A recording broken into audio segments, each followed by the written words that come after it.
You need to realize that this is work. Believe me. Oh, I know. Dealing with you is work. Yes. You've been talking about wife, haven't you, sir?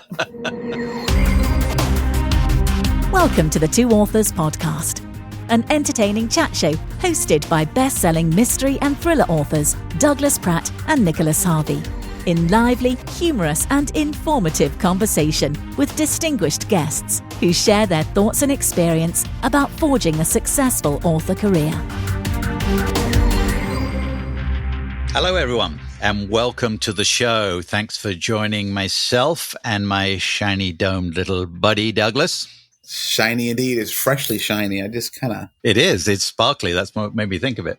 How are you doing today, Mr. Nick? I'm doing great. Serve us up with a question. What do we got? Today's question is international. It is actually from Julia, or maybe that's Julia, because she's from Spain. She wants to know if one of your novels could be made into a movie, which one would you like it to be?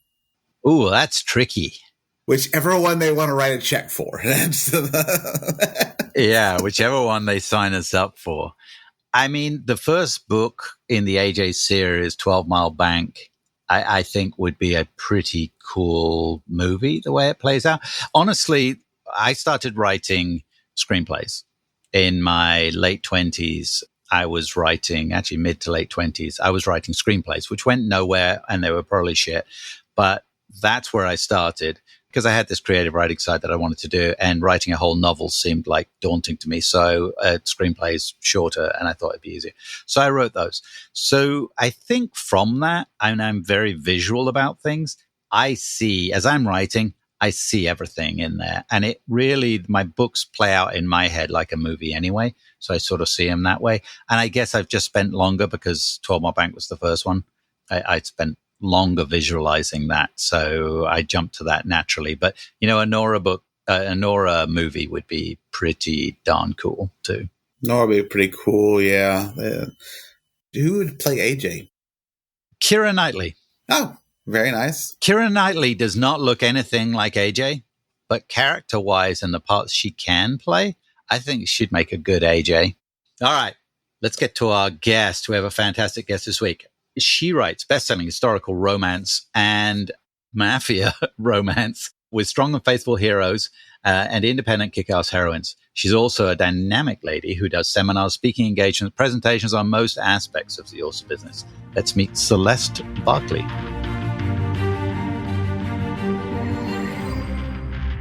Celeste Barclay, thank you so much for joining us on the show. How are you? I'm doing well, thank you. I appreciate the invitation. Absolutely. Give us a quick background on how you got involved in writing and when you got published first and what have you. So I stumbled into my authorly career. It was not an aspiration of mine. I've had previous iterations of careers leading up to this. And the most recent, before that, I'd been an educator for almost 16 years. I taught literature, I taught composition, I taught history, all of the humanities. And I'd started reading romance probably in about 2013, 2014. I'd stuck with historical fiction before that. And I realized I really enjoyed it. There's a happily ever after guaranteed, even though there's twists and turns to the plots. It comes out, in the end that everybody lives happily ever after. And it appealed to me. And I kind of had this idea for a book, and as part of a series, it was going to be 4 big Highlander brothers and their wee baby sister who was, a Spitfire. And I decided to give it a whirl. I started writing the book around July, August of 2017. School went back into session. I put it aside.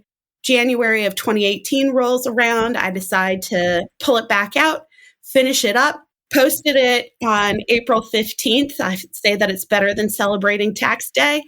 And then went, well, snap. Now what do I do with this?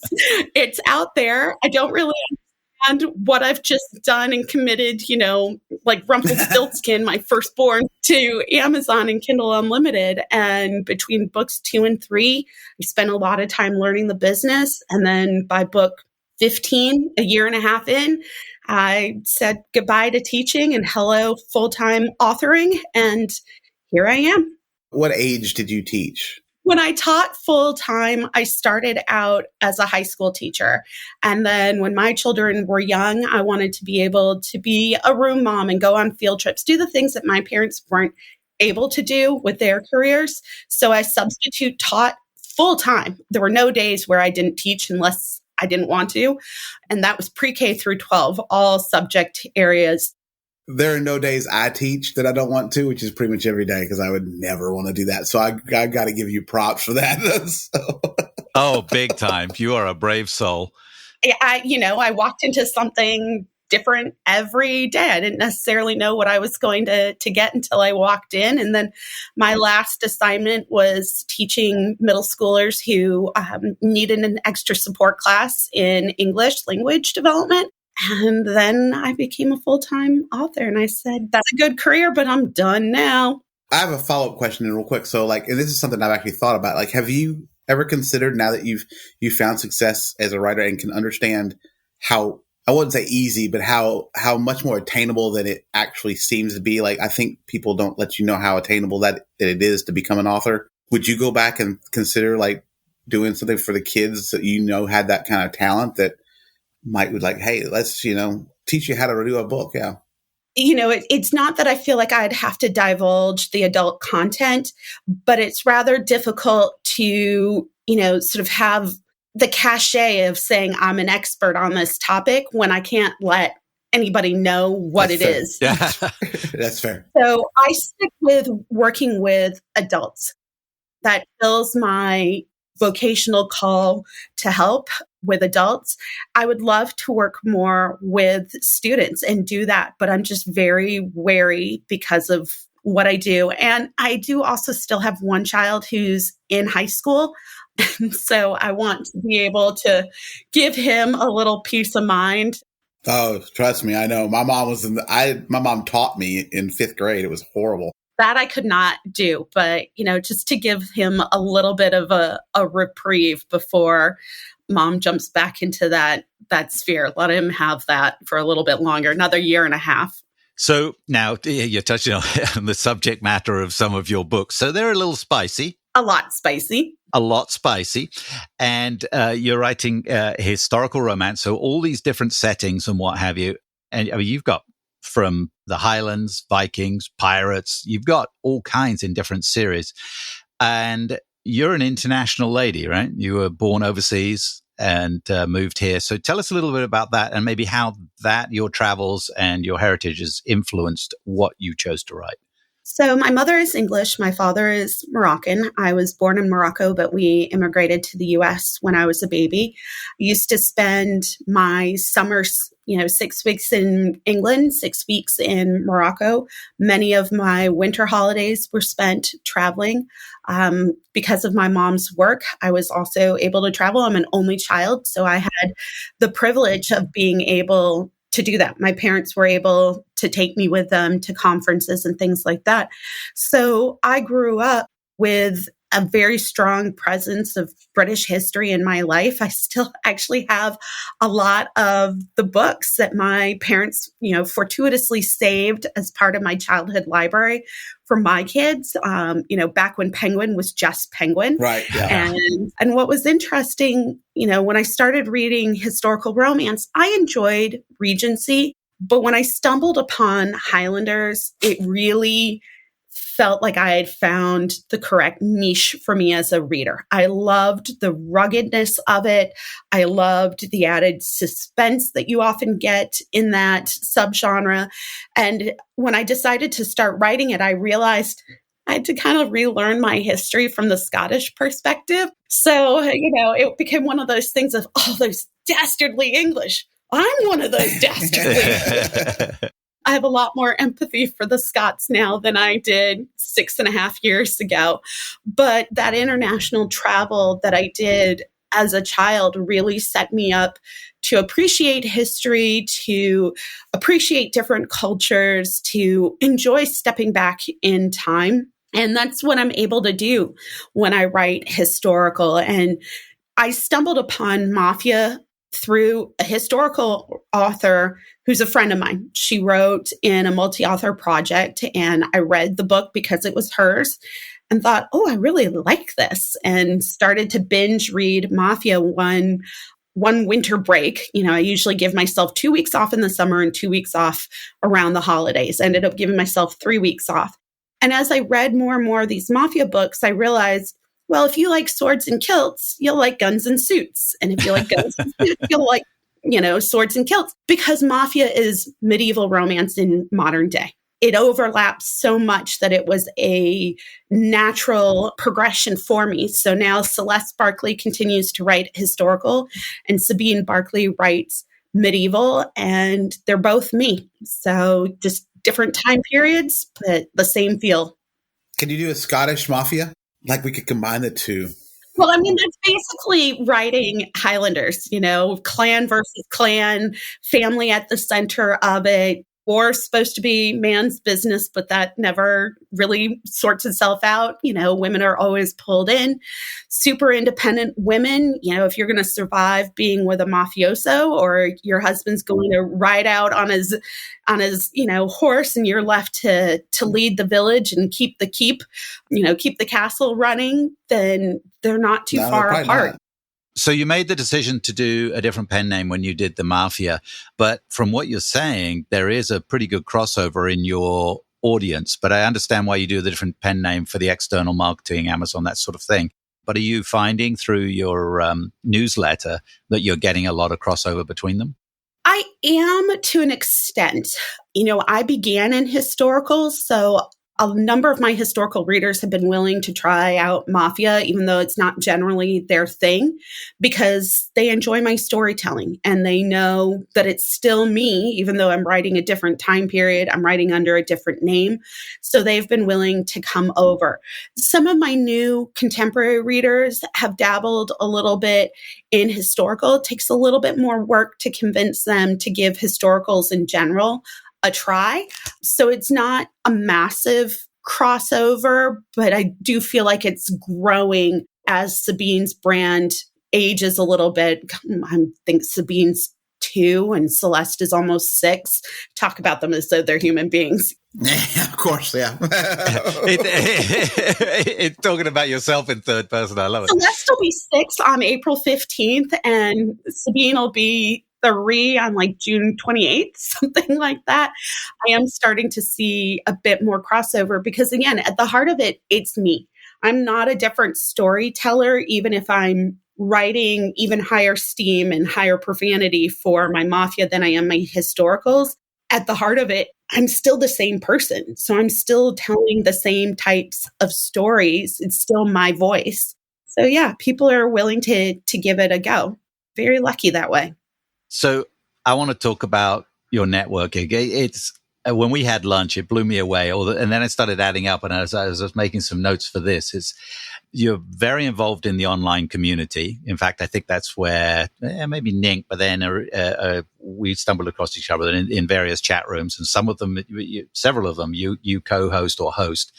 You did, as we mentioned, a stint as the president of Novelists Inc., which is a big convention and author environment community. And so that was super involved. That kind of interaction and networking, is that something that comes naturally, or is it something you decided that you should do as an author? Where did that stem from, you think?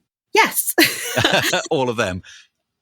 I am an introverted person who has learned how to navigate an extroverted world, just like I'm a left-handed person who has learned to navigate a right-handed world. So while I am happy as a clam to spend 8 hours not talking to anybody, after my hour or two of of Clubhouse, I can be personable and outgoing. I was a teacher for 16 years. I have a degree in political management, among other things. So I am used to being out there. I am used to being able to interact with people. Before I was a teacher, I had a job in sales and the fitness industry. So I've had, I didn't come out of the womb a teacher. I've had more than one career. And so even when I'm not necessarily feeling as outgoing as I'd like to be, I'm also European. So work is work. nobody really gives a rat's patootie whether or not I want to do it. Like, you get on with it. So I've learned that it does take a lot of energy on my part, especially when I do things like book signings, but it's my job. My job is to not only create stories that people enjoy, but it's to sell these books. And so that means that I've got to connect with people, and I do enjoy it. It's just sometimes more work for me than others, but I do prioritize it because how else am I going to sell? Well, so first, I want to say work is work. Now I feel like I need to just hang up and go write because I feel bad. I really feel like that should be like I should have like a little. You should say that, and I can like whenever I stop writing it, it just pops up on my screen and says "work is work" and get to it. You need to realize that this is work. Believe me, I know. Dealing with you is work. Yes. You've been talking about wife, haven't you? So what was your other question? You talked about the book signings and in romance, we kind of talked briefly before we started. The book signings are huge for romance, and from the thriller side of it, there's a lot less of them. And I'm actually going to be doing the Readers Take Denver in like 2 weeks, which I'm kind of excited about. But it is, I'm so curious. You do a lot of book signings, and do you find? Obviously, you kind of just touched on it's not really something you enjoy, but you do it. But what about the benefits from that, from the book signings versus from marketing and selling online on Amazon and whatever? Because I've found personally, like I could do a book signing and I sell 3 books, and I could stay home and I'm going to sell those 3 books online anyway, and I don't have to put pants on. I want to caveat this by saying that there is no one right way to do this. So if doing things in person is not your jam and you have no interest in doing that, that does not mean you're not going to succeed. Yeah, good point. It means that there's somewhere else that you are going to have to invest your efforts to connect, whether it's an online presence, it's using advertisement to get yourself in front of people. There's no one right way to do this. But for me, shaking hands and kissing babies works well because I have learned, through my previous life experience, how to engage with different people, how to communicate with different folks, and to be able to stand at a table and be outgoing and do my shtick basically and adjust it depending upon the person who's coming up to me. And so for me, I'm not just trying to sell my books. I'm trying to sell the brands, and the brands are me. It's not an inanimate object like Hershey's candy bars or Cadbury's candy bars or Nike shoes or Adidas sweatpants. Like, the brand is me as a human being. And I want people to have brand loyalty and brand affinity for me. And this year in particular has kind of been the 2024 Goodwill Tour for Celeste Barclay, because I am trying to really actively grow that brand at an even faster rate than I did with Celeste. So getting out there, connecting with people, having them put a face to the name, having them, like I said, shake hands and kiss babies kind of deal. Next year, I plan on staying home quite a bit more and recuperating. Well, can I just say, I think I found Nick's problem, because Nick has been kissing hands and shaking babies, and I think that might be why you're not doing so well at these signings, Nick. So, well, you have to put yourself out there at the signings. If you sit at your table or you just stand at your table, you're not going to draw people. And I had to learn from watching other successful authors at signings, because my natural inclination is to sit quietly until somebody comes to me. But that's not how it generally works. And so I observed, I learned, I incorporated, I've adapted. And now I have, like I said, my shtick that I do. I look at the person and I mirror how they approach me. If they approach me as somebody who's kind of on the quiet side and on the more sedate side and it's kind of scouting things out, then I take a little bit more reserved approach, especially if they tend to be a little bit older.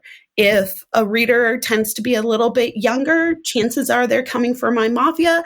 I'm a bit bigger and a bit more exuberant. So I adapt, but it is a very conscious decision how I do things, how I interact with people, because I want them to walk away from the table, whether they've bought a book or not, saying, she was a nice person. I really enjoyed saying hi to her.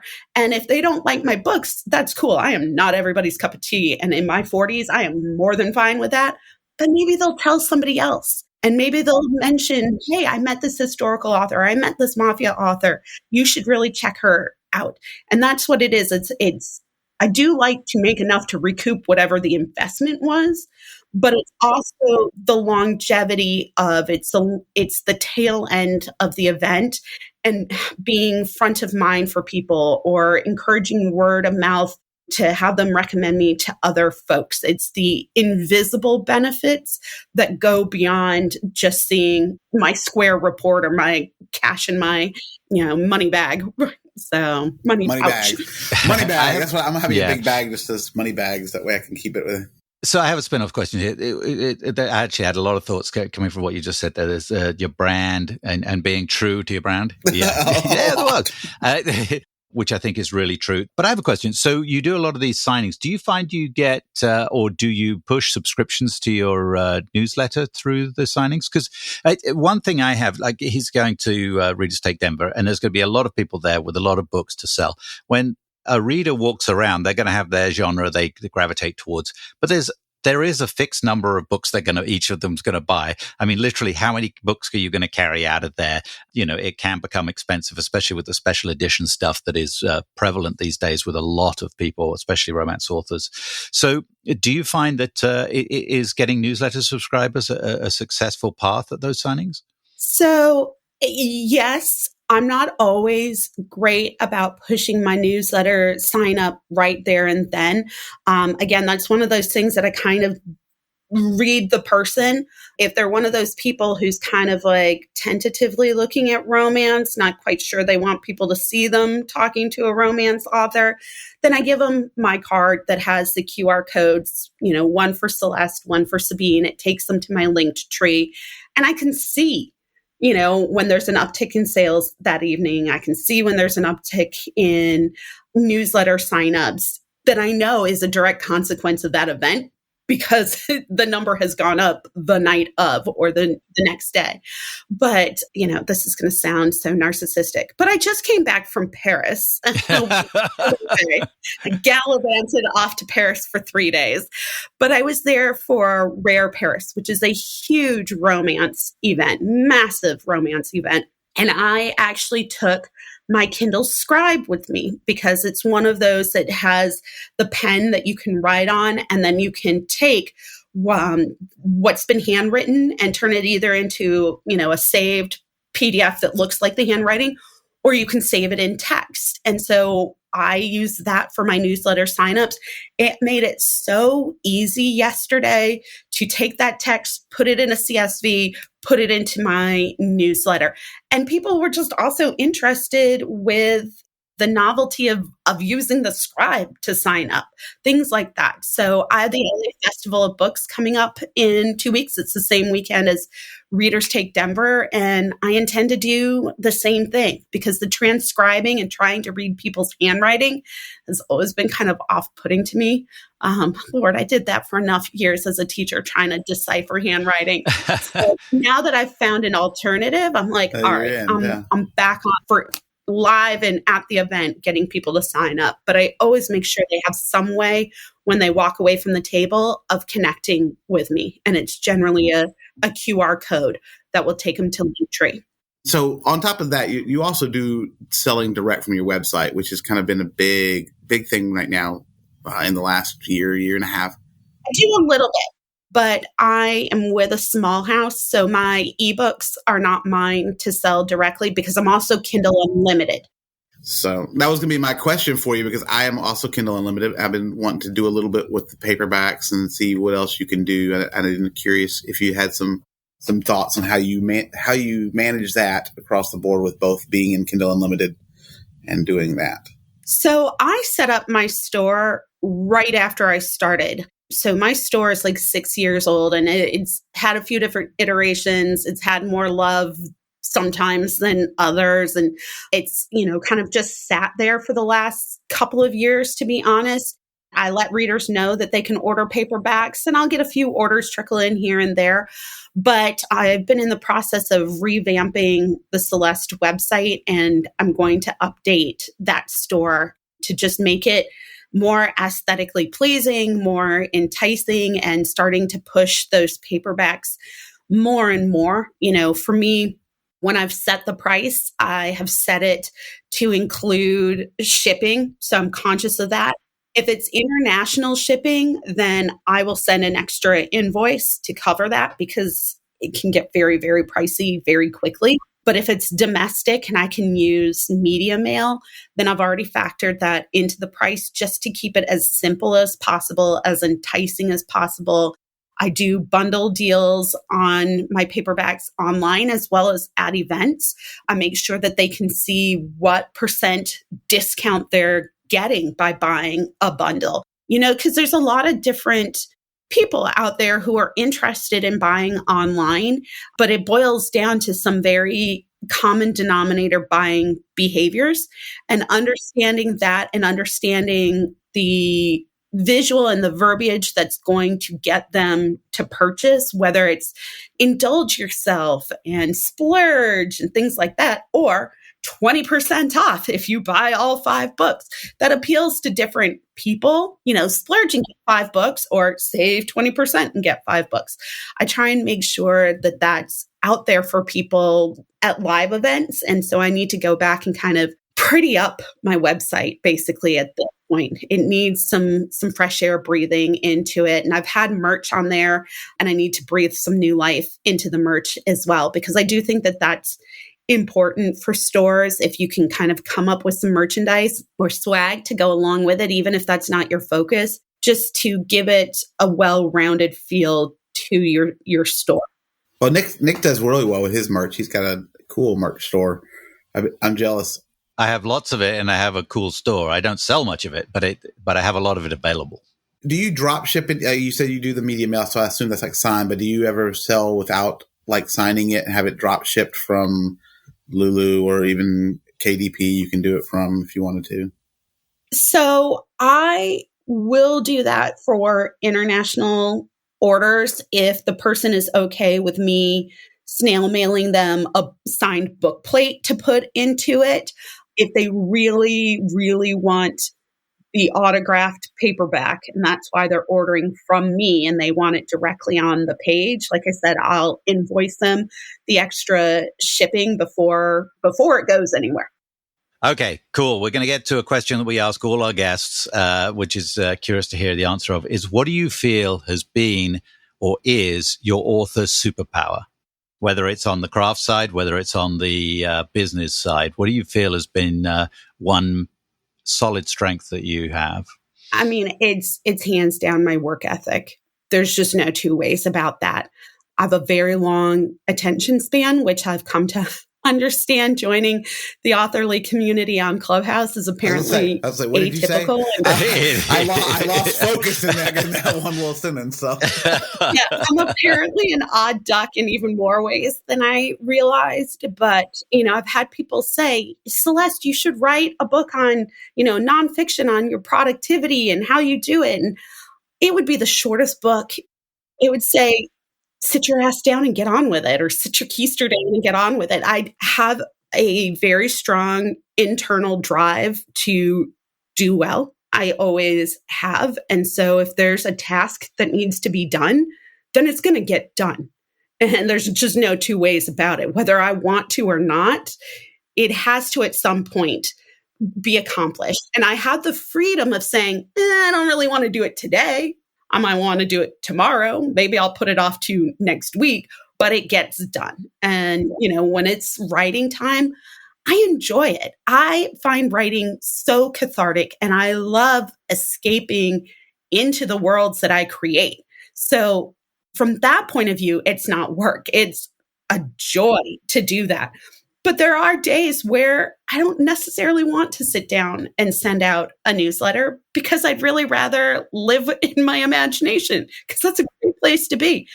But it's still got to get done, So whatever task it is that I might not be feeling that day, if that's the day it needs to get done, I could go days and weeks without writing and just be like, oh, the mood hasn't struck. Or I could sit myself down and say, the mood has struck. You're going to get on with it now. I'm striking you with the mood right now. I do like the fact that I like to eat. That's my big motivation sometime to get my ass in gear and write. So, yeah. Well, we have one final question for you. And I'm sure if you've listened to the show, you know about our wheel of questions. So just give it a spin. Get the sound. Yeah. So if you have the opportunity to write on any, we tend to be stuck on our series that make us money, but if you could write like one purely passion project that you have, like something that you're always like, I wish I could write that, what would you write? I'm going to, again, put in the caveat of each of my books is a passion project. I really like what I do. I don't feel like I'm missing anything. I don't feel like there's the book of my heart that I haven't yet written. That said, I would love to write, sort of a crime thriller. I've had a book kind of rattling around in my head about World War II. It's MI5, not MI6. It's more the domestic intelligence than the foreign intelligence. It's based on a real person and kind of going from there. So my agent says that I pace like a thriller. And I used AutoCrit a little while ago, and a number of the chapters said that I paced like a thriller. And I'm like, but I write romance. Or if that's necessarily a good thing. But again, I guess my natural storytelling tendency, my cadence and rhythm sort of supports that. So I like a good shoot 'em up, blow 'em up kind of movie. And I like a good shoot 'em up, blow 'em up kind of books. Well, I think it's a great plan. You should write it. I think it would be outstanding. Having chatted with you on some of the historical stuff before, I think it would be brilliant. It would prick Hannah's ears up. A friend of ours, Hannah Byron, who writes historical World War II stuff. She'd be very excited. Thank you so much for coming on and spending the time with us, Celeste, this morning. Thank you so much for having me. I loved it.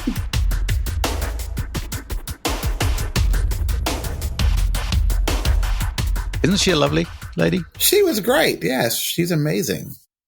She's delightful. And she's seriously, her networking is amazing. She's definitely a multitasker. She's got a lot going on and she's working hard. And that brings me to a point I wanted to raise. I come from a sports, motorsports background and what have you. And so but this is something I learned a while back from a really good coach in driving and stuff, is what we do as humans is we tend to work on the things we're good at, right? So it's naturally we gravitate. Because why? Because it's gratification. It feels good. The best athletes in the world have one very strong thing in common. They work very hard on the things they're not the best at. So if they're a 100-meter sprinter and they run like a freaking rocket once they get upright, but they're not good out of the blocks, then they work with their coaches much harder on coming out of the blocks than they do on the things that they have strength. You maintain the things you have strength with and you work on the things you're weak at.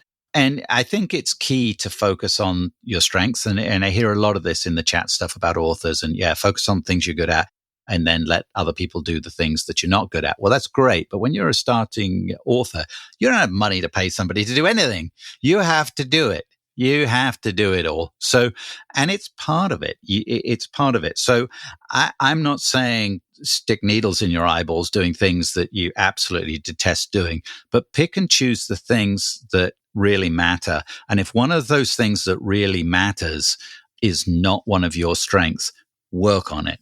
You might not end up being the best at it, but be better at it because it's all part of the package, right? No, I agree with that completely. I think that's so important that we do tend to do those little things, and we all have our strengths and weaknesses.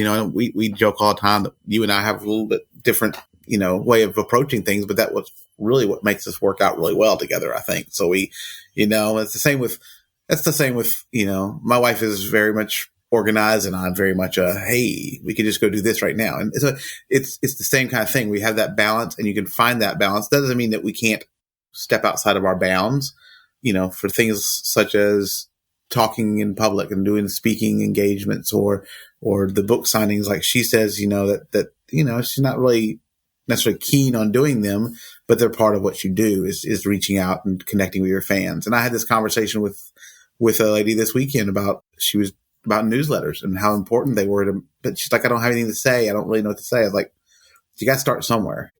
Yeah. And on newsletters, here's the key, because we hear that a lot around the industry. Like, oh man, I'm not great at it. First of all, subscribe to a bunch of author newsletters. See what they put in there. It will spark ideas. We all need that. Because newsletters are key. Anyway, what's exciting in your world, mister? Exciting in my world is I believe I have just bought a book that came out today that I am stoked to read. So what's that, Doug? It's this fabulous book by this author. He's really good. I think his name is Harvey or something. I don't know, but yeah. Must be another listeners, Relentless Summer came out today. So if you haven't bought it and you don't know how much I love Nora anyway, yeah, I've actually already read it. So, and it is great. It is fabulous.